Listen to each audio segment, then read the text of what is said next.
na ensem bi ha okay na ebi ha chen bi esan se yaye oman a ebinum adwen ani omu susue mu no omadwen edikan agyayen omu adwen ye omu se omu betimi de Ghanafo adane the Bruni friend a cash cow.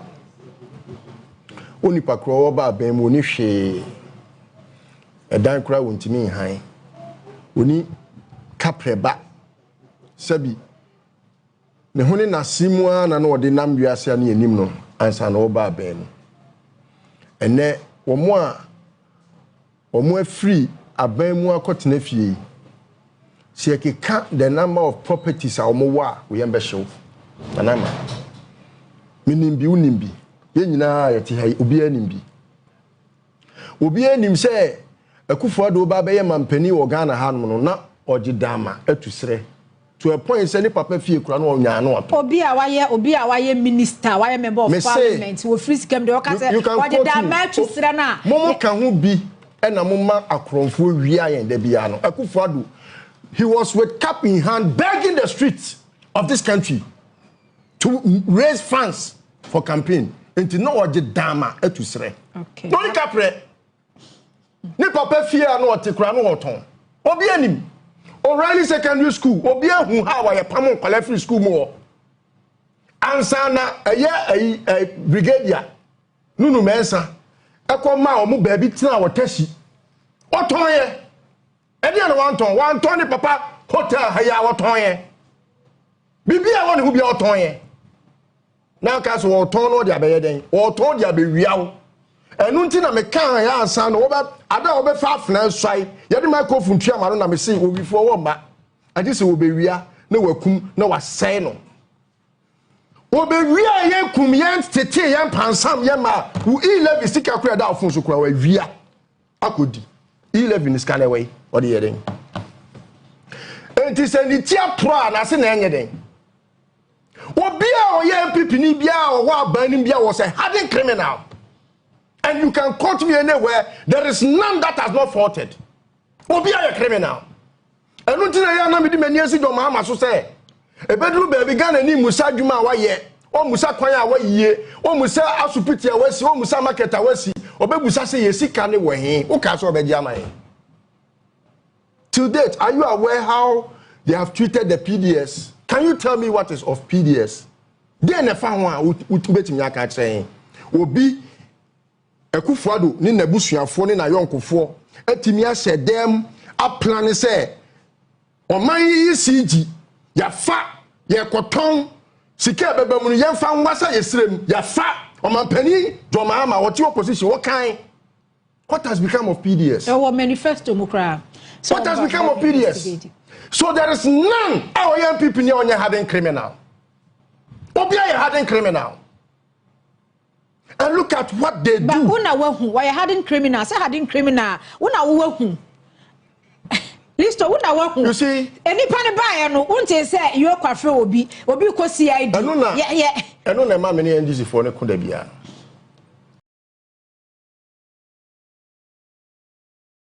Because send this Ibeko position ejinadie we so because adia MPP for dia your mind way any krono a na omu wia kra wo sia na wo wia dia ne kra na o ka to so show me okay kan kwasa central.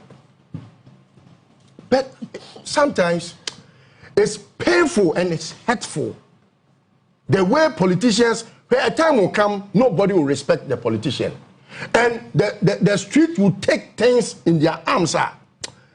We can't bear because some in the school now are born. Go and ask the history of Aboagye. We go 55 years can once a week. Already I know MC in the and he does that with impunity. With impunity. Omuti yese nya me na me wo yoku ho. Mo remo wa yeden. Agwagwa no no mudie. Wo wi sika no na wonim se sika na wo wi no wo kum obi. Unim nipa send me near Ken. I have done a short analysis. Just let's take it through. Okay. Yeah, heard say Sikano, yen and Kebeti Miaye. 55 million Ghana cedis. So if I say you see district hospital, it amounts to about 10% to 15% of the construction of an edifice. I friend a district hospital and a district health center. Okay. And so, if I say you say John Mahama say opeso o see district hospital B, ewo baby a. Sika ye here say ye di besi district hospital no. It's about 15% of that much. 55 million Ghana cedis no. Yes, ye kwa kosi polyclinica. Ebetimi esi polyclinic maako enum 55 fully furnished. Bibia wom fully furnished. Polyclinics ebetimi esi maako enum. Me aka Aboagye ne mfinya sen. Se no odi. Se me no abayire pona baako krase onia ontimi ni. Eti wodi sika no nkwase asem jimi. You see, sometimes it's painful. Sikana yeke wasem no. Anya me nkwa me de se bia me kra me nya obia. Otumfo sika atika kentina wa mpanifo ye nyina ya taxpayers money. Na wo akwala mobo nse. Hwenenfi no, it's painful. Let's talk about the issue with the person involved. No. Because I tell you, you're attacking the personality. What are you talking? No, he has attacked our personalities. See, listen, more yeah. But attacking the personality. Yeah, dealing and with this the guy has the guts. He has the guts because he's hardened criminal. He's a hardened criminal. Dealing Go back to the. I'm dealing with the issue with the person involved. Yeah, tell you, obi okwa yetina ya papa and so obi we kwa bia ya share tie and ye preach against mob action. Nya no ano. Na ka say Ghana for nim no kra no say ye nim na then ke be jai petty thief no. Na yakoche politician na we sika no. Na ka ba dey me no street mu. Obi we our bags say ya me bag go we say boys be ba gada. No ma je o bag amount. Na obi ni star abo wo man sika mu. The Ghanaian is not wise and sharp enough. Now, can you tell politicians where you are? Can you add Kennedy Agyapong street mu? While we are your destiny, where we are our mind future. Your hope. Sika ya ken. Ebetimi asi cheap compounds maako aduonu mienu 22 fully finished. And this cheap compound and yet there afianga bibio and ye papa machine wo mu a ye betimi kry operation wo mu ana say ye beji obi awo wo mu I want to say cesarean and say operation meboa mo friend is saying CS cesarean section yeah eno some machine equipments ni nyina bi wo mu e betimi asi maako aduonu mienu 22 so ye no free wa e betimi ato MRI machines Mako eno kura no meka de 15 million de no enye MRI fianga no papa no na bibia o mo rekure betimi a kire o mo re a kire bibia no eno no e betimi ato mako miensa ense sabeka ama do Mahamadu aye kwan e betimi ato CT scan scanners mako ensia se ba ku bia ye 12 million e beto ensia ama ense sa aka ebetimi ato kidney omo ko dialysis ekoye machine na say nipa wuye Asante Akufo Addo ye tu na ade so amana ko tena fi adwene ne hu ebetimi ato mako 200 pieces dialysis machine kidney fo no ya omo dialysis machine ebetimi ato mako 200 ewia na esi yo say you say ye pese ye boost ebia ye capacity for operations our health facility enti ye kwa akoto ambulance ye Akufo Addo de ba ya o name after constituency by constituency ono nko an Kweku Annan nyansa ewo ni tirim one constituency one hospital da one constituency also hospital we constituency we district hospital your district hospital enti nka wo de name ambulance after district na ambulance ye mfa nipa te said the metro mass bus efa nipa meboa a hospital specific enti wo fa nipa na e wo say wo de ne ko hospital bi meboa enti ambulance bia no e was say related to a hospital and I say on hospital bi na ye adwuma Kweku Annan nyansa e Akufo Addo timosin nyame nyansa one de oba aye no tutu ni din enti wo aya waso West Worgon the most elite community or say oh aya waso for mu die mo ambulance ni aha for mu die nie na akope aya waso hono ye ni hospital wo ho eso ye ambulance enti ambulance no fa wo de wo hen oh me see nyansa nyankopon edima nipa no tienidi o wo se nya ansa okay wo wie ye no wansi o sasika we ya miracle awie ya ye bo hu dawri 55 million Ghana cedis no e betimi ato ambulance no ba ku bia ye 1 million impo a e beto maku 55 adunum what you say sika ya ye bodi yo last but not the least say impo o de ye say ya nya hwe sika no ye de kwa koboa big push enti enye asphalted road e betimi aye at least 1 kilometer 55 million no na wa wia na no ya efri say your opposition ya sha say ye kasa ansem we na ma for fi say ye di agro and a sense of me Harden criminals into no money more get they don't show remorse per say na ya chi krofo na ye de na kotena baby ya to na no pokra omo ye professionally me nka wouldn't be professional. Me, I don't want to be professional with the thief. But I'll be a suspect. I'll be a suspect. Yes. So we'll take from for where we are bagger or a suspect. If you are funny call and yanni, what in a suspect? Or a suspect. If you want deal bag now, mobile phone, I walk on now. Tiny photo keke. Not one in some acquire suspect. Only Nansa. But Joe back.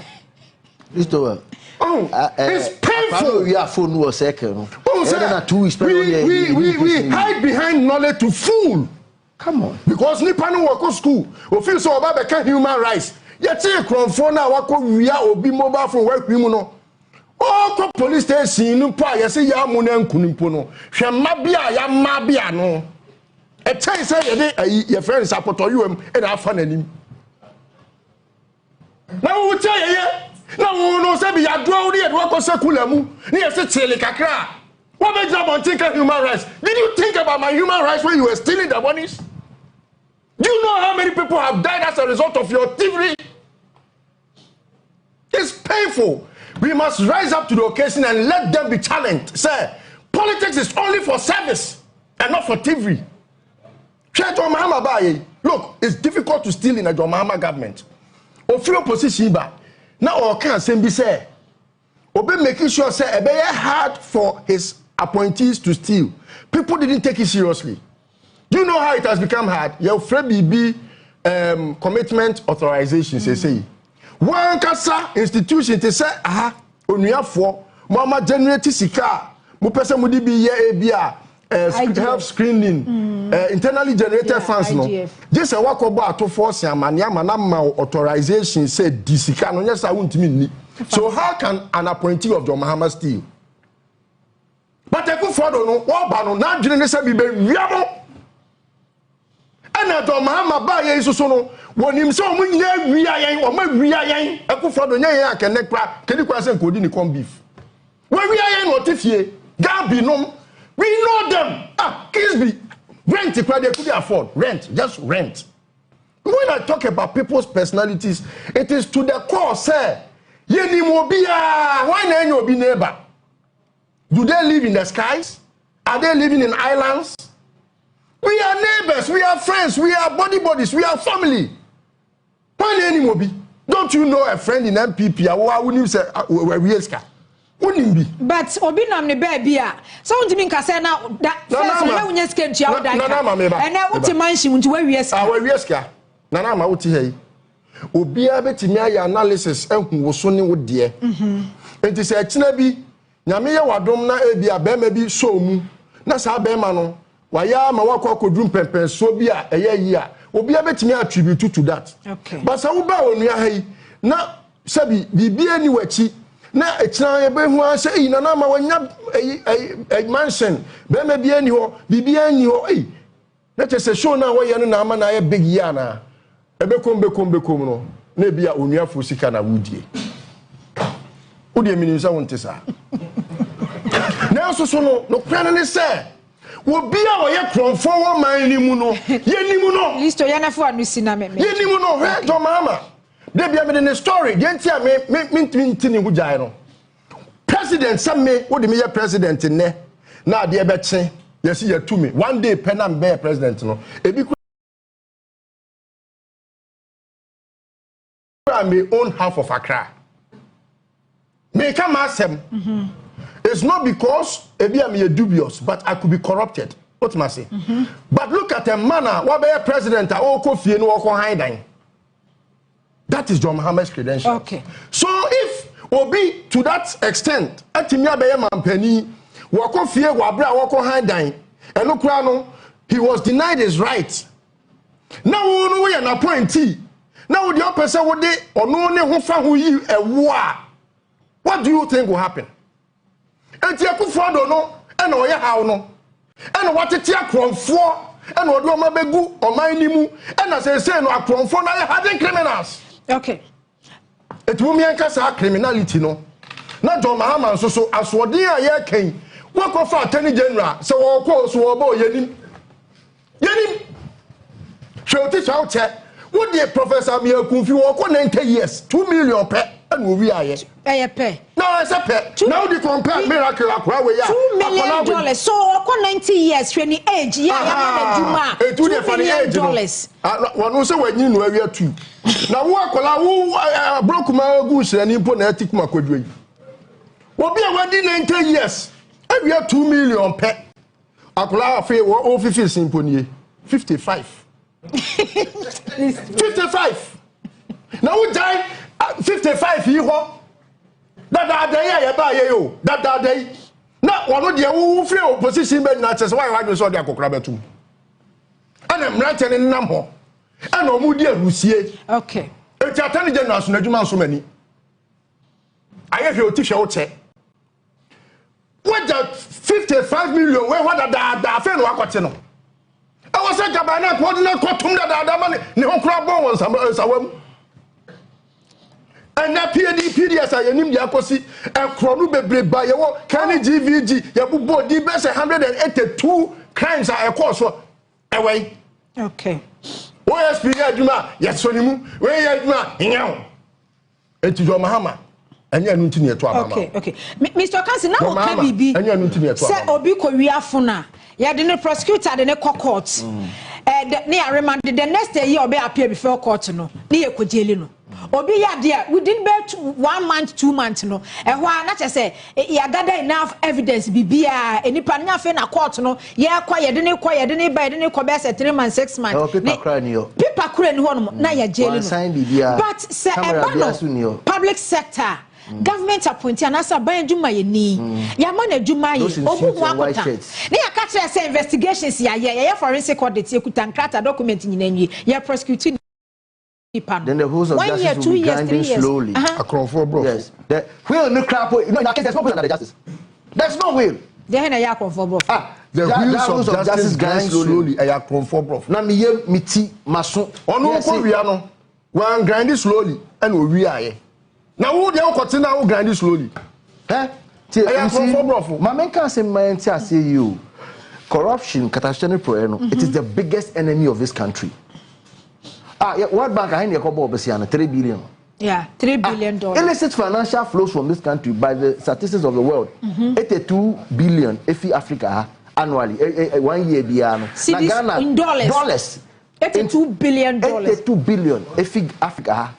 A beautiful sa and it's a illicit financial flows in Guapono. Ghana had the uncle best $4 billion in a year. How do you go and follow 3 billion after losing such much?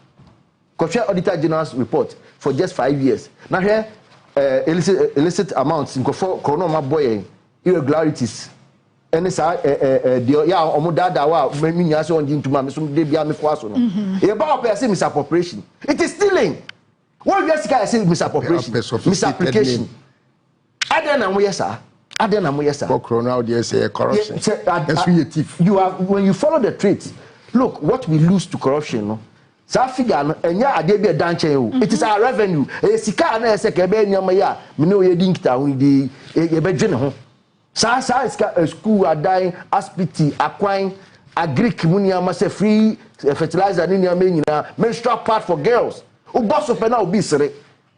If you know how many girls memunu nkla mai won't man go school ene it's say menstrual pad o me use o muni bi nti no, you will know how people are suffering, what people are using in place of menstrual pads, foam any ntoma any nyama mu use now they get infections and they die. So no sin of theirs. You say credit your mama mo mu bi. Oh boy, it's not mesre o mitirim. My mother is 84 years. Go to Nungwa. Follow me after this show. I'll drive you there. Autumn plastics. At 84 years. Oh no, the contributions. And Obi Abe. She served this country from Ajaben to Makola. Obrin Mojeni, Otria taxes, levies. Ye gunuso anopera minuka say ye nua no omu say phone. Oh tiptoe lane. Ye jino omu so. Ye be laptop lampo omu say. And then this young one, I'm tempted to say this small boy.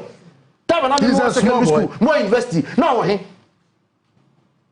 gets the opportunity. And you see, where I talk about say, your Brahma Akronfono, Akronfo Kese. Actually, I said he was a failed politician. Of a one step. And I said, man, motivation by giving him the biggest opportunity. Ebium.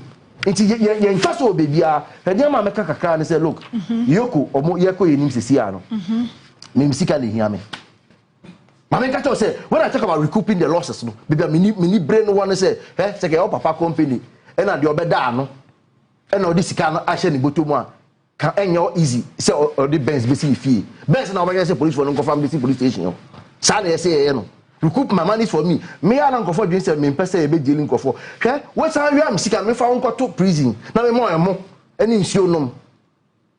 Obra obi a ote kwan ko nya bibi endi no. Me be transfer wo prison ma oni bibi. Ma wo ye ne sa won e ba be ejuma man crofo.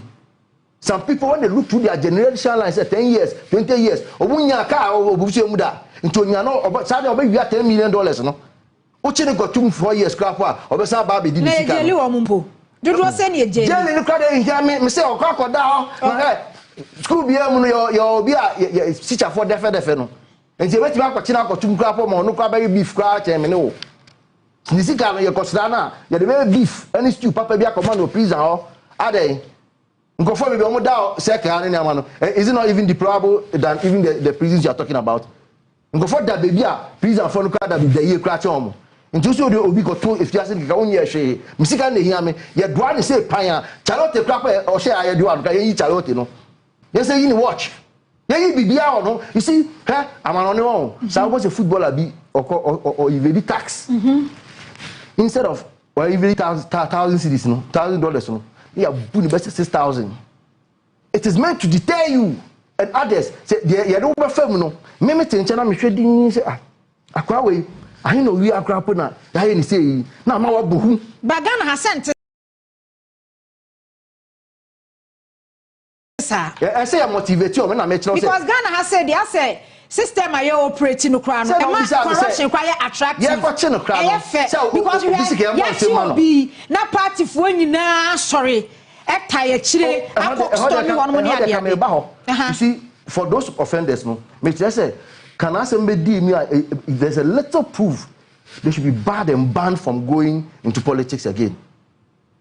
Can I say asotwe no ebi enye say kese ya chi ne say ye corner e nokre na ekotwem yi a na public buildings bi ko wa enye so ben asotwe ne say etre apart from hospital any baby obehia amwa say human rights kwa so ye man kwan no say antwa ye di agro e o baby na ye nya age blaster ball onu kwa ye so ba stadium obi they say at stadium crowd no he must be say ye bibia e be ma wo say onu no say outcast or kronfo into public place ko make we obi phone ye mra ne sa na enu na be kire say we are going close to public you are not a threat Na yenya minka yenya party na asem.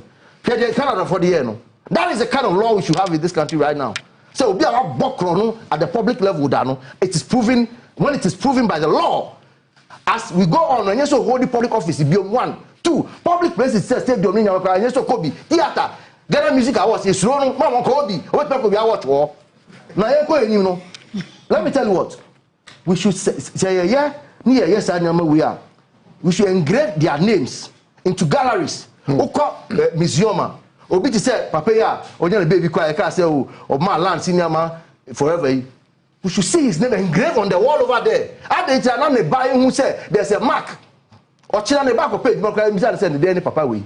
He start investigating if he had nothing to do anything to do with that money. He say bibi you are putting the giraffe and the goat on the same stage. Onu ba be ka share oba and me ba say ne papa bo bra ben. E say ko kire bra no wo no. Say ne papa bo kro no. And o de share no. And then, let me tell you about one thing. All office holders, no, when they finish their office, the tenure, no, by taking our monies, one of the things we should put in the codes. And they say, for 1 year, you should stay here. Too quiet. Over 2 crime crap, I see you. Say, what clear, who pepe. As now to crime. Say, I mean, you call secondary school, no, so Bianca say, so you have to clear yourself. Who university? You mentioned, so you have not damaged any university property. You have not done. It is not new. Even in secondary school, rather than with me, headmaster pen. Another headmaster table. Or be in a court, or sin nani or court or covenant. When ni. Nani. Into or clan account to Musi Kenya Nadia Covenant or UK. You see, I am forced to always say this. That look, I understood when people were crying for the people who were executed during the revolution. But sometimes I don't understand the anger of those who went through that thing. Emotional intelligence. Once a will free cry tear ding near ka. One mammy acquaint into the name me me ya. And then near Enyano, we bubu say you may any bium. And Rano, or man yan science no more sani amano. At Dintra, and I watch them say, oh no, okay, we need. Check up. When you are, when you in comfort 13, a dribble, they didn't get access to dialysis treatment. I'm in your bed making. Almost where. You should be thanking God enough. Because if our democracy, other ones in the Philippines, in Yamana, you'd have lost your head. If it is proven that you have actually said, anyway. If it is proven, my own say, well, Juma, we and my own say, now me can be said. Yet you will be as a state prosecutors, no, almost bread, almost.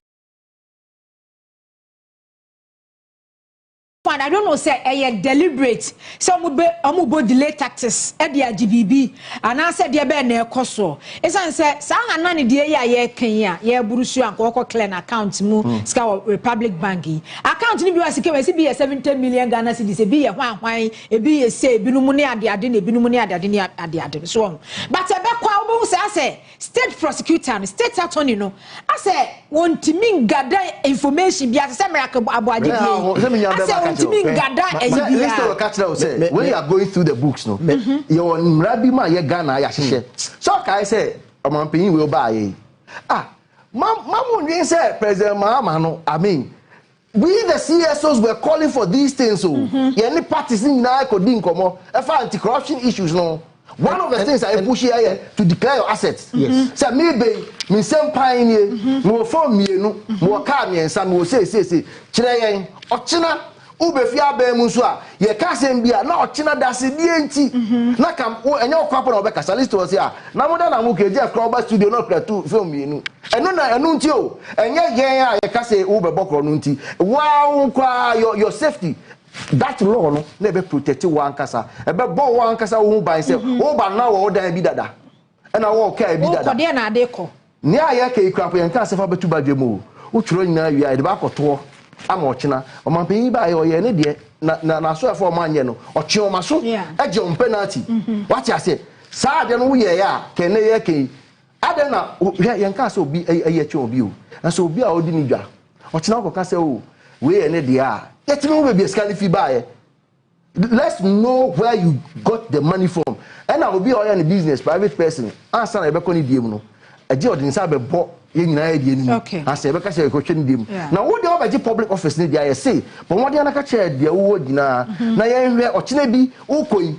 say, who $70 million, I didn't say I'm sure no power. I'm say we are so far obesity. I didn't pa. I had the pa. We are so far. Oh, millions of. Me just say confirm say obubufu. Can you say obubufu? So me catch say oh, me na confirm dey. Na me watch you be am na me toy. How difficult is that? And ya call do obi say bra. Wa be hwe sika so. Obi say o so kwa sorry. Mo Kofi ni ama. Mo so for no confirm. Cat kiss your confirm. No hwe musika so your confirm. Ade na you aso dey mu a Kofi ni ama Monday e gather for my 1000. Fear that for my 200 cedis. Yeah, they are boom. I saw them on Blackpool. I saw them. I then be government. They are now more boy from now. You hunda. Ya mausika bebu ho akonta. Ya mausika ma oniama hunya. We gave them luxury. Ghana and our MP Akonya mu a ote one side. E wo the desk, e wo laptop and UK omuti bench so. Omo be kire politics no, e kire democracy no. Omo wote bench so. And the ote ye say ye wi abebu nkonto aka je so abre. The mystery anopa na oja power ni mu na yare na hyase.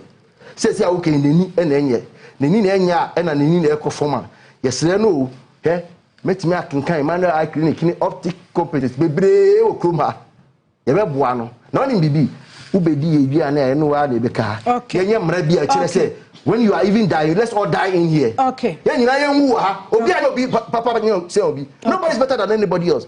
From president to everybody else, make sure when you are done in a year, account to us.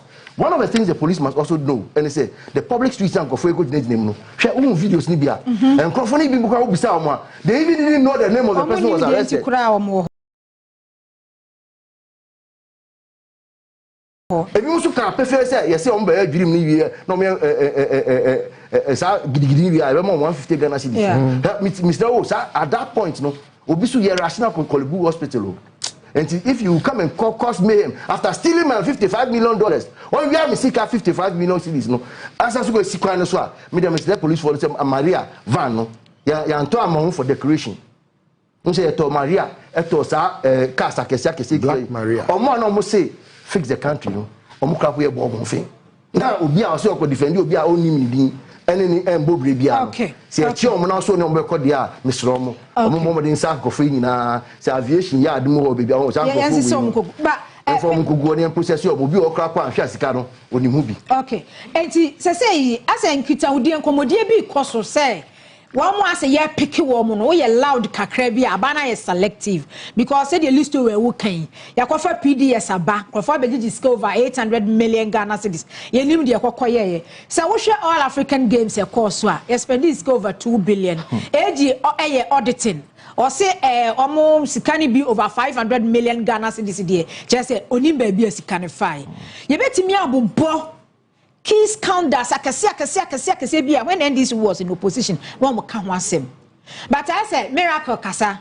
ya peke no chema wuntumi sebe opposition wa kansem hunu I say enkrofo hu ni say aban no aye selective udi mobi o mo area mo ana oye nipa bonifo etakashida oye katakashia o jase ya ne nisu krakra bibi ase enti oye takashia ni jese okobo odu sabo esike mayen befa o ya befa but se wo hwe ti se de ye kan ya scandals NDC wo opposition no wo mo broso ne ya bobo ti se de American obi yes former sports minister so ka se scanning hu bibia mama kan se mi chew o kai time man ye ma moton ade o kwan ho obehu milo chinsi ni do chinsi ni omoton ade de him pepepe omopon a ubisa na onim bibia odi sika share na onim bibi asifem one it is a miracle, just a confusing and bemusing and perplexing. Say in this country alone no say we the nipa ko school no real degree master's degree akonya PhD no ono ntimi bo ankonta na me mame 84 years etimi hu bibia plastics ka share etimi hu bibia price ka share there's every evidence miracle for 55 million wakontabu but Ghana Audit Service at the base financial irregularities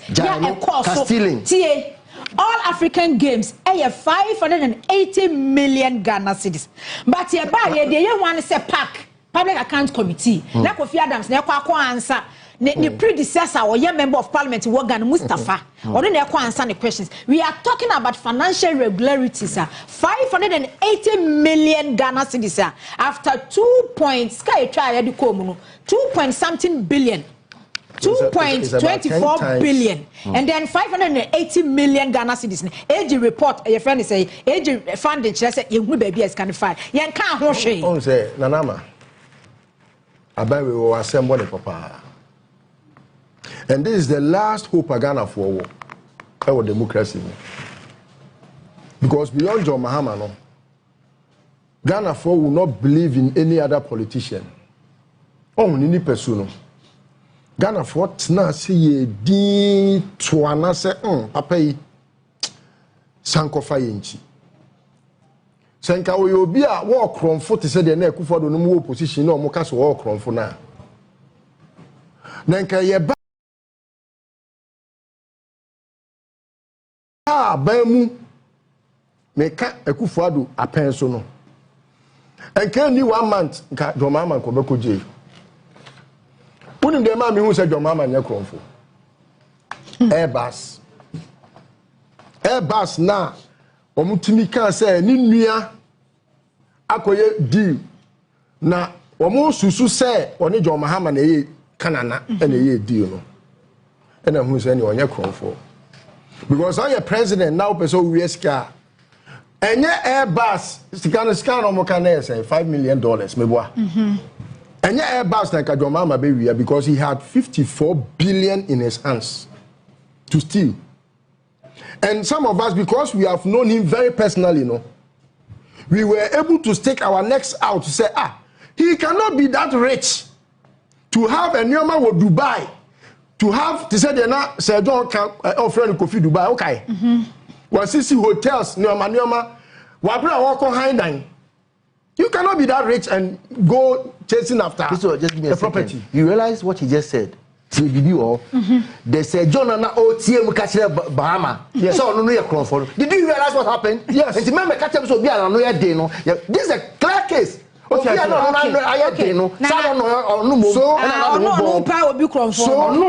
so Forest nyina no aye the ma John Mahama ni hu ye mabufuo biem ene se no John Mahama metimi de message je mama onya kronfo me sanso nse metimi de message je say onya kronfo but one politician be anya perfect. Yes, I know, but till say e be catch say John Mahama wi aga na sika me metimi assign it. Okay. Based on his previous record. Okay. Say na John Mahama asesa na adwen say obebo kro no I don't know. Okay. But I can vouch because of his previous Nyoma akoso. Yemfe no nto. Okay. The man who mabufu ne say wo ba ban ye konfie mienu. Akufo Addo de omudi ye oman we no yenkwa gira ne yebua o. No, they were bold to steal. They did it with impunity. They showed us how chronono obvious. And you don't need to have a sophisticated machinery to investigate them. Me too from the one John Mahama ba bem me say ye free national audit. And from January 7, 2017 to January 7, 2025. Akufo Addo neba abemu. Sika omujiji ye nyina, ma sika ni nyina ye modi, ye koji sika we wa ha, ye de bosia sei, ye ton oil ye nya sika sei. Okay, sika ni ye hu ano, sika ni nyina ye 100 cedis. Okay, sika 100 cedis now mujiji ye no. Dey na modi ye monkeka ye di bi ya akwan sika ye spend ye say na fe pe auditors no mon kohwa akwan ye omo ye na ye fan toto ho ube hu sika o mawia politician bi a on person obe sa de we no osuro se kire no so ye be ni bi say NPP for ka kire wo mo enu nti na me ka kire say John Mahama unya kromfo nti sa de we wo se nka wo ye anya se nke ya ba na ye say miracles we are 55 o ebi anu ewi abrosa 55 na wahu enti sika omujiji ye nyina from January 2017 to January 2025 no mo tutu ni na din ni ehu sika o magigi ne ye mo nkonta se mo de sen na ye school dan mo de sen na ye agenda 111 a mo twa binum ka o mansi agenda 111 no dis kana dwane.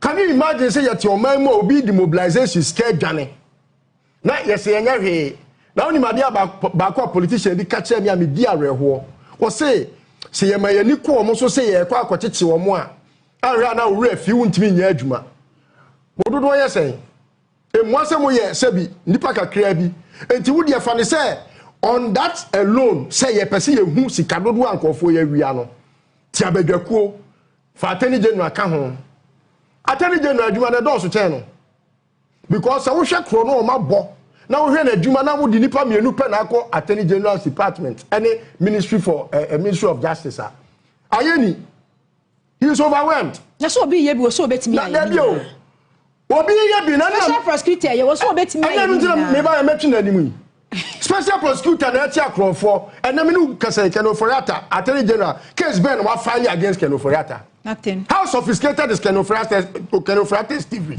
How sophisticated is it? Obia when we are Mexico, Obia is just glaring. Obia nim. Won't file anything apart from the special prosecutor filing. On SML. And now they require extradition. Won't file it in Tiano. SML. It won't be and Kasama ko file even. Na who Sadinam.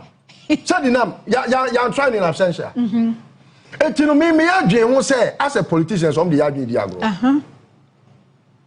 Now omunya careful because the Ghanaian is street wise. The Ghanaian ye nam street ni no ye wiser than them. They should not think we are fools. Because who politician no me Owusu esewa e ferga money designers. Who so pay obi anim. Et ya to say me wia me ba na mama obi adi ana. It's my question. Because me who politicians be akrofo kuko ko mu fie abanda dan akrofo kuko ko mu fie. Akrofo ne hefo. Yes, obi a won wi PDS sika me be hu no ofie a wo ye wan. Obi a won wi PDS sika a wo ya where John Mahama spoke to it and called it TV and said he was going to investigate it. Me be hu sa ni pa no ofie a wo ye den ema. When the son of to choose ana na people papa. It's painful. And the street is getting wise. They should be careful. Okay. They should be very careful and mindful because China, sabi, when the street picks things up, they cannot hold it. What would the impunity a day or mine echo? What is say at MPP, NDC, Penibia, Yasu Uncle Yoka, NDC for Kwako Jina Street, Muse, freeway, what be? UTB. We say you call the run to cry. Adena, we mo dear. Yachi na no yachi mi amun kosi sanko for no more tiptoe no. Mo tramo baako. Obi anu mi anu obegina street mu. No ke kan kwase asem. Ubusan say agent na obegina ha. Onima de kronti a wakogina ho. Omo timi ko han ma omo so apampan. O say we sales we daily sales yes say 100 cedis you remember 200. Brian ko no mo so akọ fanko fo bebre enti ukọ agbogbo sikura auto me ma onye obi amane so a enti sa boni ya e ko so ya politicians mo hwe ye hwe han wo re mo acha say ye ba ye wo de wani asi ayi boys so o ade ya ana ya ko fa Africa Canada everything e to abama o Adia remo chaya aso mani anyway yo asa ani de here yeah America is here watching me because me would the antia obi akoton car from Canada abedru Ghana ha Canada for police antini antini pakro no wo Ghana ni remo acha na de onim nyansa cha nyankopon na wakwakotin kofo ndi o mo ka sese komo mo Canada adwene na adwuma onim go da emrofo na wi Africa Ghana ha and then the list I don't me Gabby me so bonne so but me case so say the enti to abama no ye to abama jo mahama no enya case o meti Canada for case onya anunti Canada for mo anim kwan o mejo mo ka ye sika na ayira ye sika e na ye ne hu hia me o timi je Canada broni kuro mo na timi ama ya dia ku trika ko na Ken Ofori Atta to one anwe ne se na Attorney General apunafu no no so ne nam time mum yanka o yanka me time say MPP ni ba betwi NDC ani because se me hwe se kronfo ba betwi obi a oye diboye ni animu a eye me ya okay me ametwi NDC fo nanim na MPP ni ne de on se fatakura se de oye mumuye ni okay oye Harden criminal etimidi manu sie nanama. This is the solution. John Mahama should get serious with the justice system. Where the Jawani the aswao. Okay. Sa tribunal no. Eti mami ni sa video. Mo mami tribunal ni video no. Okay. Because ebia say President Mahama kan say President Akufo buy no the fast track high court buy. Eti President Mahama so say omo hia special court no the budget. Omo raise objections e dey afa ho say omo resource the existed court yina ye wono so judges wom. You don't expect the but mami some abugina for parliament em say omo raise issues na ya monitor mom crofile say ye can't say bia ye court system na ye justice system na wo hanom no process ni is slow but you do baby nso a institution no under resource some of these things no is bound to happen. Enti the idea na say yempe titi the PNDC okay me analysis unim say ayeni wo call ye no Dr. Dominic Ayeni onim dini ayeni babio yeah unim the problem nipa Akufo Addo ne dey director for public prosecution no one that so director for public prosecution wo ehon attorney general department I say obu abesa o say hwan what that so ho the under na Akufo Addo yes what didn't ye Akufo Addo so all kono onim say o maye boni nti no wo say that packet court no the MPP for ko hye ho e no packet attorney general so aye bi da but asem we see yatra ho there be baby aye duru no ayeni oye too naive on your bi ho oh but I'm telling you what you wonim Dr. Dominic Ayeni nim sa de we me say onim entinim a onim no ete say de me be kan say cocoa board randiabe I akwa na okoye no edu secretary and that so ye secretary etu wo hwe ade na be koso edu na edu secretary and that so ye randiabe secretary wo ba ye na wo hu ye nto no nkwa na bu abasa wo se wan no se bo obi o so bo obi abasa wo se wan wono nkwa na nim nyansa wo Ghana ha obetimi aye director for public prosecution so ono na ye in charge of prosecution dia wo be ya e fa o man ne ho sir court no na President Mahama in opposition kan say oma appoint judges p and institutions no oma feel eno no sir explanation in chirimu ne yatra after 1 year 6-7 months day mama some parliament some abugina po a video no on the creation of tribunal courts in yenhwe. If you read the report says they want to clear some 3,360 backlog cases. Why can we not strengthen the existing high courts, retool them, get more judges, get them more logistics, put in place equipment, computers to get fast-track systems into the high courts, get them more clerks, get them more judicial officers, strengthen the high court so that the high court, as we know in Ghana and as we've known in the course of this Fourth Republic and as we've known in the First Republic, we've known in the Second Republic, we've known in the Third Republic, only when we had a military administration did we have regional tribunals. The high court that we've known in the history of our country since 1927, as we know in all the jurisdictions, the famous jurisdictions, legal jurisdictions in the world, the United Kingdom, where we derived our law from, common law, the High Court, where we know what we know from there. Why can we not strengthen the High Court in Ghana to clear this 3,360 backlog of cases? Mr. Speaker, with the greatest of respect, why do we like to create new institutions? Every now and again, we have high courts. Why have regional tribunals? If you want to have more courts, you want to have more judges, you want to have more judicial staff, just follow up with what President Akufo Addo did when he built almost 100 courts complex in our country. Build more court complexes, recruit more judges, recruit more judicial staffs. And if you want a jury system, let's have a jury system. Mr. Speaker, I don't want to believe this is job for the boys. I don't want to believe that. I don't want to believe this is job for the boys. It shouldn't be. I don't want to believe that we want to recruit some lawyers from certain courtesses and make them chairpersons of regional tribunals and get 2 people to become members of regional tribunals. Mr. Speaker, with respect, some kangaroo system where opponents of the administration will be run through a certain judicial system and jailed. We don't want that. Let's have the existing court system. Let's have the district magistrate court, the circuit court, the high court, the court of appeal, the Supreme Court. That is the judicial system in all civilized, developed countries in the world. We do not want regional tribunals. They bring about bad memories, scary memories, and bad dreams and intimidation in our country. Let's reject it. I thank you, Mr. Speaker. The other side, you know, everyone say near your person, your dear banner, your threat of justice. Wow. Yeah. That's a joke. Look, a constitutional provision. It is Article 126 that calls for the establishment of this tribunals. Secretary yet tribunal can you so call cry me? I can give you my mother's phone number to call. Under the military tribunal, my uncle, time my friend in case, State House. I grew up with KOD and the rest at the range here. Your friend in case, no. Yes.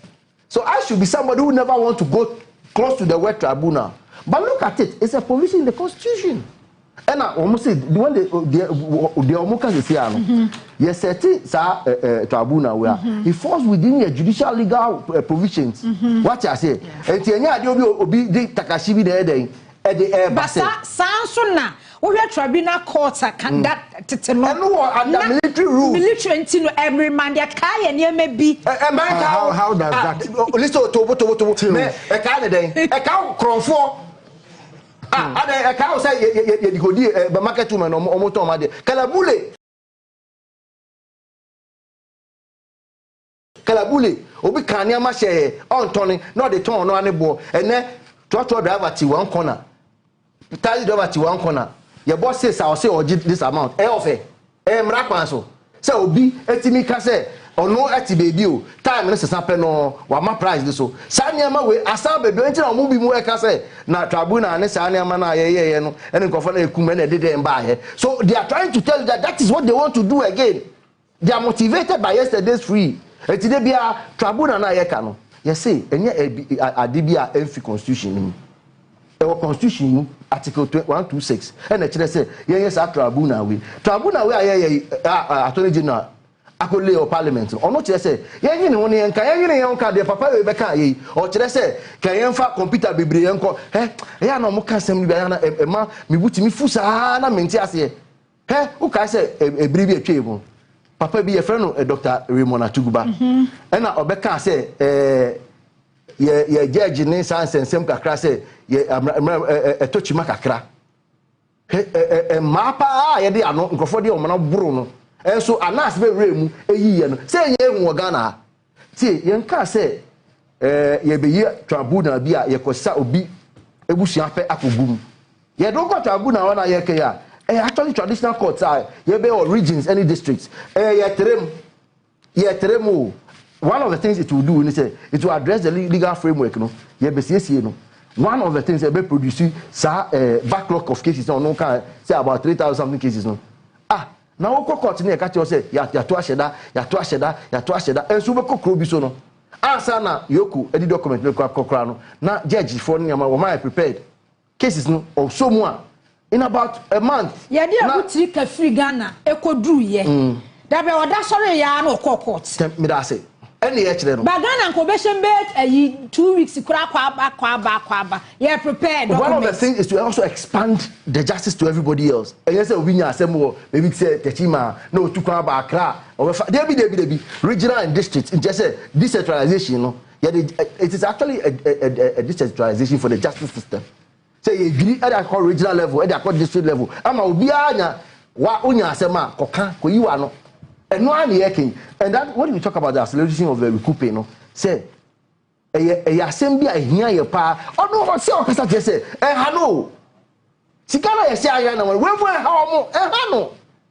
Listen what they got to say. Obi wo ha ni demeanor. Say obechire no say your cases kana irana. Say fan ho ni brace Ghana skada no obi afa. obi wa an fa no ho esan say unhu ne da say ne din wo so no fa you enso ko unu say fie bi mo akofa ball etimi da wo mu fie o ukofa dey bakola ball ewie toys ni ama no ukofa o park ne so obi die na ukofa ko fie a ebe wura fie bi mu mimi fie bi a mi nyi e no sa akrobuni ba no obebo aba enwura ho ekra okra po yasem na odi abetu fie o and you see sanyama na ye jeje so enyi ye no some of the people don't see crime say wrong thing uwia ne anchewa wafa. Thanks for watching. Like and share the video. You can also drop your comment. Please don't forget to subscribe. Click on the bell to turn on the notification.